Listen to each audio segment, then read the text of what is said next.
პირდაპირ ეთერში მოძღვართან ერთად დავბრუნდით, წარმოგიდგენთ წყნეთის წმინდა ენოსახელობის ტაძრის მღვდელმსახურს დეკანოზ ლევან ფიროსმანაშვილს. მოგესალმებით, მამა.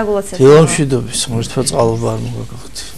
დღეს საინტერესო თემაზე გვიწევს საუბარი, ადამიანი და ზოოს სამყაროს სადმი მისი დამოკიდებულება, ხო? აი როგორი უნდა იყოს პირველ რიგში რომ გითხრათ, თქვათ, რა იგულისხმება ამ თემაში, რა შინაარსიდევს და შემდეგ უფრო განვარცხოთ ეს თემა. ზოგადად ზოოლოგიური სამყარო თავისი მრავალფეროვნებით ეს არის ცოცხალ არსებათა სახეობანი, რომლებსაც თავის თვითყოფადობა გააჩნიათ და როდესაც უფალი მათ ქმნის, თავისთავად აფასებს ამგვარად, რომ ყოველივე კარგია და შესაბამისად მათ თავისი ადგილი, თავისი დანიშნულება აქვს ცხოვრებაში, რომელთაც ღმერთმა უბრალოდ მრავალფეროვნება შექმნა და ისინი ცხოვრობენ. ამ შემთხვევაში ადამიანი მოგვიანებით შემოდის, მოგვიანებით იქმნება და მიუხედავად იმისა, რომ იგი აღმატებული საფეხურია და ზოგადად ამ ქვეყნის უფლად არის დადგინებული, ერთ რამეს უნდა გაუსვათ ხაზი, რომ ეს უფლებრიობა მდგომარეობს მათ მოვლაში, ზრუნვაში და აუცილებლად ითვალისწინება ის, რომ მათი თვითყოფადობა უნდა იყოს განსაზღვრული ცალსახადის, მხოლოდ ადამიანისთვის არ არის შექმნილი, არამედ მათ გააჩნიათ თავისი თვითყოფადობა, თავისი ცხოვრების წესი, თავისი მართალია თავისუფალი პირადნება არ გააჩნიათ, მაგრამ მათ აქვთ უფლება სიცოცხლისა ცხოვრებისა, შესაბამისად ცხოვრების გზაზე ურთიერთგადაკვეთისას ადამიანს მართებს მათზე მზრუნველობა, მფარველობა და სათანადო ყურადღების მიქცევა, პატივის დათმობა, რომ არ იყოს ღვთისმკვლელების ხელყოფას, რომ არ ქონდეს ღვთისმკვლელების ხელყოფას, ან რაიმე სხვა სამწუხარო ფაქტს ადგილი. მაგრამ არსებობს სოფლიოში კულტურა, ასე ვთქვათ, ნადირობისაც. ამ შემთხვევაში რა ხდება? ხელყოფა ახსენეთ და სხვა რაღაცა. ზოგადად თუ გავიხსენებთ წარმოშემდგომი ეპოქიდან გვხვდება ჩვენ პირველი ნიმუში, როდესაც ადამიანს ეძლევა თავად ღვთისაგან უფლება, რომ მან ფიზიკური ნაკლუანების გამო დააგემონოს, მიიღოს თავის საზრდოდ, უბრალოდ ცხოველური საზრდო, თუმცა ეს არ ნიშნავს, რომ ეს უნდა იქცეს გარკვეულ ცხოვრების წესად, გარკვეულ სიამოვნებად, გართობად, რომელთაც ადამიანი ცხოვრების რაღაც ნაწილზე დაკავდება. არ ვიცი, ეს რამდენად სუბიექტური აზრი იქნება, ცალსახად მხოლოდ ჩემი სუბიექტური აზრი იქნება, მე ერთს ვიტყვი, ერთადერთი სამყაროში, საერთოდ პირველ რიგში, ერთადერთი არსება, რომელიც გართობისთვის ნადირობს, მოინადირებს საკვებს, ეს არის მხოლოდ და მხოლოდ ადამიანი. დანარჩენი ყოველი არსება, რაგინ მკაცრი მტაცებელი არ იყოს, თუ იგი მონადირებულია, უკვე დანაყრებულია, შესაბამისად იგი გვერდზე მძოვარ, ძუძუმწოვარს თუ სხვა მტაცებელს, სხვა სახეობას არავითარ შემთხვევაში არ გაეკარება, არანაირი სამომავლო მარაგისთვის, ან ასე შემდეგ, ასე შემდეგ. ის მხოლოდ იმ პერიოდისთვის ნადირობს, რითაც გარკვეულწილად ბუნების ბალანსია დაცული, იმ ბუნებისა, რომელიც ადამიანის დაცემის შემდეგ არსებობს. დანარჩენ შემთხვევაში მხოლოდ ადამიანია, რომელიც ნადირობს. შესაძლებელია თუ არა ნადირობა. ზუსტად აი ამაზე მინდოდა მესაუბრა, რომ მე ვფიქრობ, რომ ეს არ არის ცალსახად ჩემი სუბიექტური აზრი, თუ ადგილი აქვს ნადირის მოვარდნას, გარკვეული საშიშროება დასახლებისთვის, მთელი რიგი საკითხებისთვის, დაცვითი მიზნიდან გამომდინარე, აბსოლუტურად გამართლებული და საზღვრულია, რომ დასაშვებია. ასევე ის შემთხვევა, როდესაც ადამიანი ცალსახად თავისი მწირი სამეურნეო ყოფიდან გამომდინარე, კმარად არ გააჩნია საზრდო თავისთვის, ოჯახისთვის, მხოლოდ და მხოლოდ გამოკვების თვალსაზრისით და არა ეგზოტიკისთვის, ეგზოტიკური საკვების მისაღებად, გემოთმოყვარეობის გულისთვის, ამ შემთხვევაში ეს შეუწყნარებელია. ფაქტიურად რომ გადავხედოთ ადამიანი, რომელიც მხოლოდ და ცალსახად ამისთვის იკვებება, მაშინ იგი მას გემოთმოყარეობაში ჩამოერთვება თავისთავად სისასტიკეში, რის გამოც პასუხი მოეთხოვება. კონკრეტულად რას გულისხმობთ, აი რაღაცა განსაკუთრებული? როდესაც ადამიანს ალკოჰოლის სახეობის ტრადიციად აქვს ჯერ ერთი ჩვეული ქცეული, რომ სეზონურად მიდის, ნადირობს და მხოლოდ სიამოვნების გულისთვის, მას სიამოვნების გარემოსთან ურთიერთობა, მე პირველ რიგში ვეტყვი, ხშირად ამით იმართლებენ თავს. გარემოსთან ურთიერთობით, რომელსაც ადამიანი შინაგანს მშვიდეს მიიღებს, ამის არსებობს რაგვარი სახეობა. ეს არის მოგზაურობა, ლაშქრობა, თავსვლელობა თუ სხვადასხვა, სადაც აბსოლუტურად რომელიც აბსოლუტურად უწყინარია თავის შინაარსით და ადამიანი თავის თავს ემოციურ სიამოვნებას მიანიჭებს. მაგრამ ნადირობა ცალსახად, რომელიც სიამოვნებად არის ქცეული, გაუმართლებელია. თუ ადამიანს გაჭირვებულია მართალია მას მეურნეობა გააჩნია, მაგრამ ცალკეულ შემთხვევაში იაფს აზრდოთ.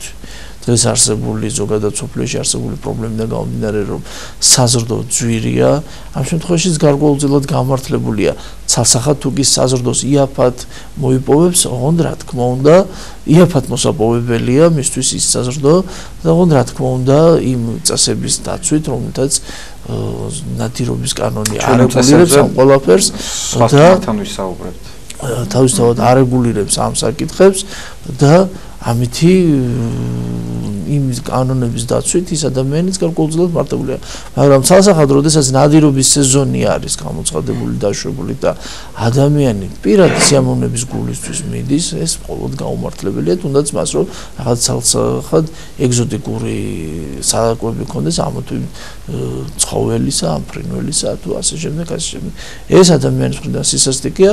შევახსენებ თუნდაც მარტივ ისტორიას, როდესაც მან გადაარჩინა აბსოლუტურად უწყინარი ცხოველები, ირმები დავით გარეჯელმა და მონადირე, რომელიც თავის სისასტიკით არ შეეპოვა მას, როგორ დაისაჯა საღვთო მადლის მოქმედებით. მამა, მე მინდა გკითხოთ იმ მსგავსებისა და განსხვავების შესახებ, ახლა რაღაც ყველამ ვიცით, რომ ფიზიკურად არის, რა თქმა უნდა, განსხვავება ადამიანსა და ზოოსამყაროს შორის, მაგრამ მეორე კუთხით, აი ადამიანები ვაზროვნებთ, ხო, ცხოველებს ამგვარად აზროვნების უნარი არ შეუძლია როგორც ადამიანს. ამბობენ, რომ ცხოველები უფრო ინსტინქტების დონეზე მოქმედებენ. აი, რა ძირითადი განსხვავება და მსგავსება არსებობს ადამიანებსა და ცხოველებს შორის? და აი ეს გრძნობა რა არის მაშინ, როდესაც აი შინაური ცხოველები ბევრს ყავს ხო ოჯახში და ძალიან ბევრი შემთხვევა ვიცით და მაგალითები შესახებ გვსმენია, რომ თქვა როდესაც თქვა ძაღლი ყავთ ოჯახში, პატრონი როცა იღუპება, ძალიან განიცდის ამას შემთხვევას ხათაშორის შინაური ცხოველი. დიახ, აი მაშინ ეს რა არის, თუ მხოლოდ ინსტინქტებზე საუბრობთ ცხოველების შემთხვევაში?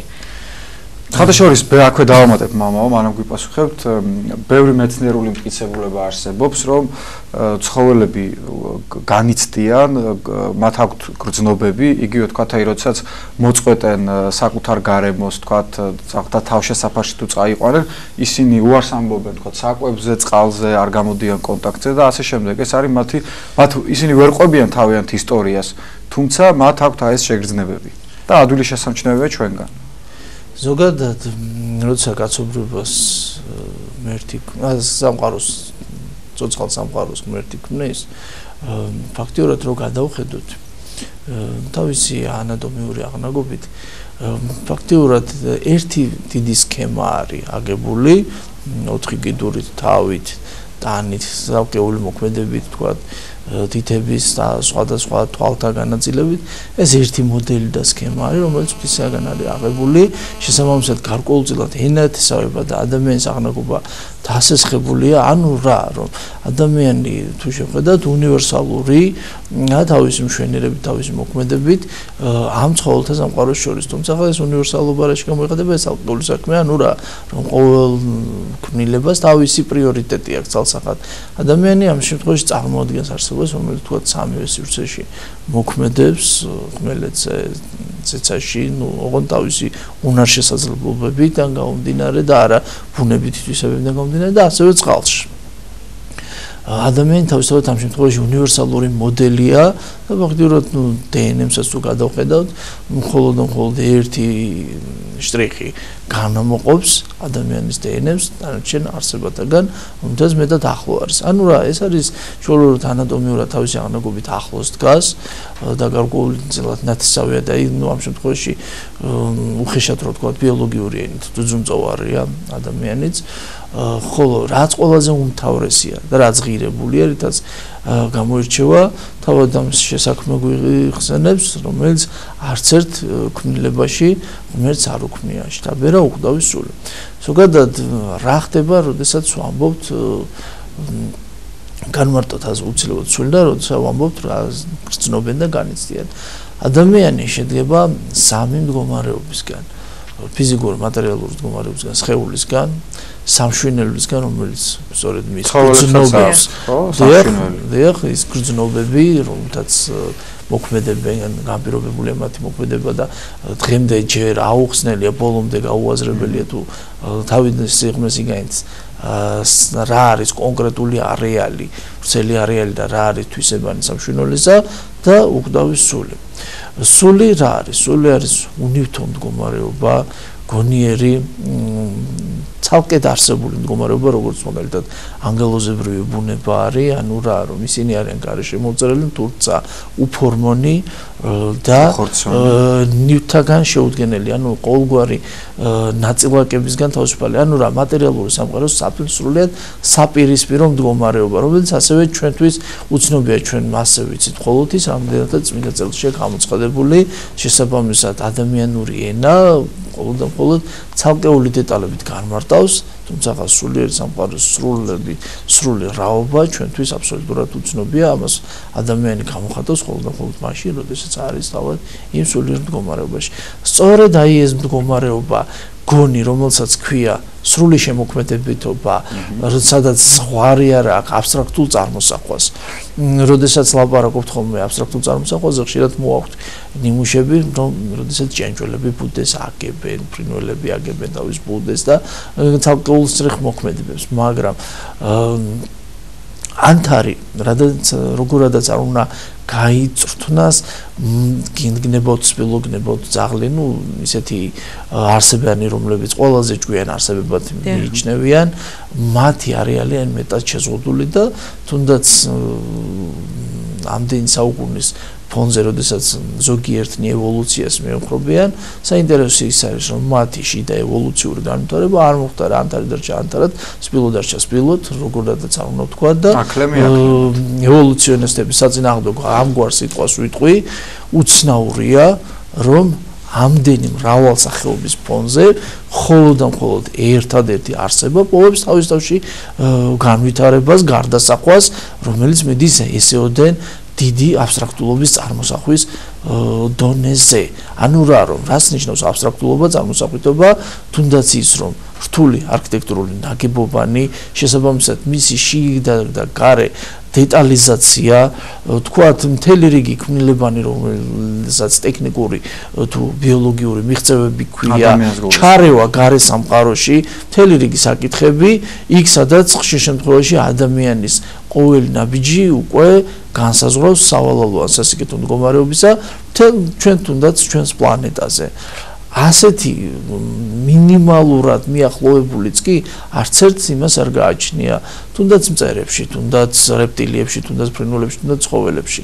ასე რომ სწორედ ეს თვისება, რომელიც არის სულის, რაც ქვია, რომ ხატია და მსგავსი, ანუ შემოქმედებითი უნარი აქვს მას, ეს არის მხოლოდ საკუთრივ და მოაზროვნეა გონია, რომელიც თავისთავად ამ შემოქმედებითობას დაიყენებს სათანადოდ, ეს არის მხოლოდ საკუთრივ ადამიანის თვისება, ხოლო ის გრძნობები, ის ინსტინქტები თუ რითაც მოქმედებს, ესეც დღევანდელი მეცნიერება ზოგადად ბოლომდე ვერ აღწერს ცხოველთა შინაგან მოქმედება, ზოოსამყაროს შინაგან მოქმედება რაზეა დამოკიდებული და მათი სხვა სახესხვაობრივი პოტენციალი თავისთავად რითი როგორ დაიყოფა ჩვენ მხოლოდ და მხოლოდ ფაქტი ვიცით რომ თქვათ ცალსახად ძუძუმწოვრები უფრო მეტი ინსტინქტით მოქმედებენ, მეტი ცნობიერებით მოქმედებენ ვიდრე რეპტილიები და თქვათ ფრინველები ერთმანეთის მიმართ გარკვეული პრიორიტეტები აქვს და ასევე თქვათ ძუძუმწოვრებთან შორის საფეხურებია, რომლებსაც მეტი უნარი აქვს, მეტი გამოხატვის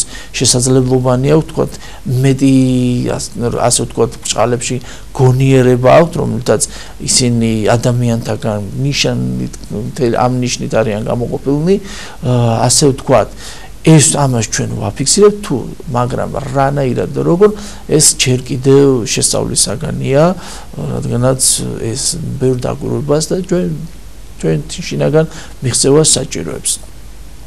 ძირითადი შრეხი რომ რა ადამიანი გარდაცვალებისას რომელიც მას მიწა იყავდა მიწად მიიქცე საღვთო კანონი ვიდრე მეორედ მუსლიმამდე რომელიც მოქმედებს ადამიანს გამოყოფს დასახვა მოხდება მისი განცალკევება ხდება სხეულისა და სულისა მაგრამ ადამიანური ცნობიერება და პიროვნება არ ნადგურდება არ განცალკევდება ხოლო ზოოლოგიურ სამყაროში ამგვარი რამ არ არის თუმცა მაინც უნდა გაუფრთხილდეთ იმ სამყაროს, რომელიც მოგვეცა და თქვენ საუბრის დასაწყისში ახსენეთ, რომ ღმერთი ქმნის სხვადასხვა დღეს სამყაროს და ყოველი სცენარიული სამყარო, გეოლოგიური სამყარო თავისთავად როგორც ცოცხალი არსება, მაგალითად სცენარე, გეოლოგიურ სამყაროსაც ასე შეიძლება განვიხილოთ, რადგან სადაც ნივთიერება და ცვლა მიმდინარეობს, გარკვეულწილად სიცოცხლის უნარიანობა, თუმცა ეს არ ნიშნავს იმ განსაზღვრებას, რომელსაც ზოგადად ჩვენ სიცოცხლეს უწოდებთ ხოლმე. მიუხედავად იმისა, რომ ისინი გაცილებთ უფრო დაბალ საფეხურზე მოიაზრებიან, ჩვენ მოაქვს მათი უფლება, მოვლის უფლება, ვალდებულება უпростоრად და არ გვაქვს უფლება, რომ მათ არასათანადოდ მოვეპყრათ. ადამიანი პირველ რიგში მფარველი, მცველი, მომვლელი და შესაბამისად ის მრავალფეროვნება არის მისთვის იმდენად შექმნილი, რამდენადაც თავადვე არის მატერიალური და გარკვეულწილად მას ესთეტიკურ თუ ფიზიკურ საჭიროებას ანიჭებს. ამიტომ ვალდებულია ყოველგვარ მათგანში დადებითი შრეხი შეიტანოს და თავისი უფლება გამოხატოს სწორედ როგორც შემოქმედი, რომელიც უვლის თითოეულ ქმნილებას იმაზე, რომელზეც წარმოდგენა არ გვაქვს მიკრო თუ მაკრო სამყაროში. შეგვიძლია მე მგონი დავასრულოთ. მე მგონი ცოტა დრო გვჩება და გამოვიყენოთ სრულად ჩვენი დრო. მამა მე მინდა ეს პრობლემატურ საკითხს შევეხო. ამ ბოლო პერიოდში სხვა არხებზე, ტელეარხებზე გაჟღერებულა კიდეც გადაცემებიც მიეძღვნა, აი ადამიანების წვალებლურ დამოკიდებულებას ცხოველების მიმართ. ყოფილა სამწუხაროა ძალიან, მაგრამ ყოფილა კონკრეტული ფაქტები ამ ბოლო პერიოდში, როდესაც აი ადამიანის მხრიდან ცხოველის წამება ქონდა ადგილი. რამდენად დიდი ცოდვაა ეს, რო ვთქვათ, ყველას გასაგონად? რამდენადაც ზემო საფეხურზე არ უნდა იყოს ადამიანი, მას არანაირი უფლება არ აქვს, მას ეს გააკეთოს. თუ ლიკვიდაციაზე საუბარი, მაშინ უნდა არსებობდეს ამისი საფუძველი, სერიოზული, მნიშვნელოვანი საფუძველი, რომელთაც იგი გარეშემო მყოფს თავის მსგავს სახეობას ან სხვათა სახეობას სერიოზულ ზიანს აყენებს. ეს თუ ამით არის განპირობებული, ამ შემთხვევაში ადამიანი თავისუფლებას იყენებს. მაგრამ იქ, როდესაც ადამიანის სადიზმი არის, ეს იმას ნიშნავს, რომ იგი თავის ტოლ საფეხურზე მყოფს, ვერ ბედავს გარკვეული კონკრეტული მიზეზების გამო ეს იურიდიული სამოქალაქო კანონები იქნება თუ სხვადასხვა რამ და თავის სასტიკეს სადიზმს გამოხატავს თუნდაც ყვავილის გასხრესით, თუნდაც ცხოველის წამებით თუ ასე შემდეგ.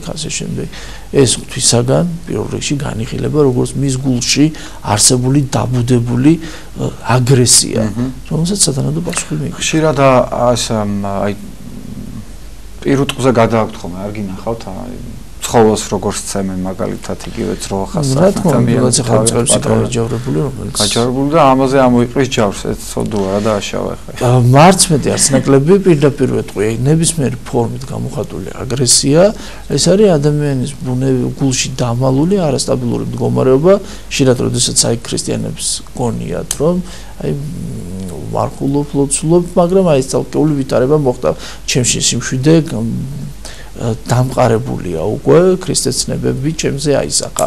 აი ეს მომენტალური აგრესია, თუნდაც შვილების მიმართ, როდესაც მშობელი გადააჭარბებს და პასუხის მოთხოვის ნაცვლად თავისი გაღიზიანებული ბუნებიდან მოქმედებს, ხო? აქ ამ შემთხვევაში ეს არის სწორედ მისი შინაგანი გაღიზიანება, ან როდესაც ადამიანს რაღაცას არ უთმობს. ეს არის სწორედ იმის გამომაჩინებელი, რომ მას გულში არც არაფერი მოუპოვებია, უბრალოდ გამაღიზიანებელი ფაქტორი არ იყო, რომელიც პროვოცირებას მოახდენდა და გამოაჩენდა მის გულში რეალურად არსებულ სურათს.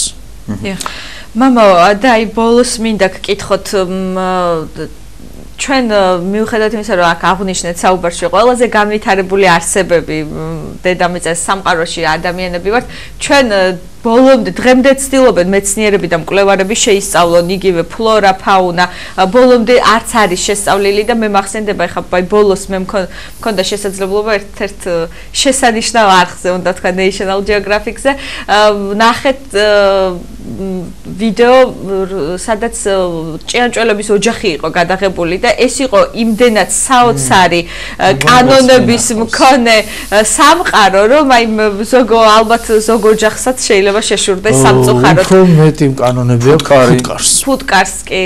დიახ, რა თქმა უნდა, ის ყოველივე, როდესაც არის შექმნილი, ვერ ვიტყვი ახლა რამდენად წინასწარ განსაზღვრულობით იყო თუ რა, ყოველივე რაც ადამიანის გარემოცვაში არსებობს, ადამიანი რა საბუნებისმეტყველო პროფესიას დისციპლინას არ უნდა ფლობდეს, რა დარგის ფლობელიც არ უნდა იყოს, თავის გარშემო არსებული სამყაროდან მას შეუძლია ღმერთს მიუახლოვდეს, ასევე განსაზღვროს თავისთავად დაინახოს და მაგალითი ანსარგებელი აიღოს და ამისი ნათელი მაგალითი არის ანტიკური სამყაროს ფილოსოფოსები, რომლებიც სწორედ გარემოსთან დაკვირვებით შეისწავლებდნენ ადამიანებს. ძალიან დიდი მადლობა საინტერესო საუბრისთვის. შევახსენოთ ჩვენს ტელემაყურებელს, რომ ადამიანის დამოკიდებულება სამყაროსთან თუ როგორი უნდა იყოს, ამ თემაზე საუბრობდა წყნეთის წმინდანოს სახელობის ტაძრის მთავრსახური ლევან ფიროსმანაშვილი. დრო აღვავლინოთ შვიდგზის ლოცვა და ჩვენ დავბრუნდებით პირდაპირ ეთერში დაგველოდეთ.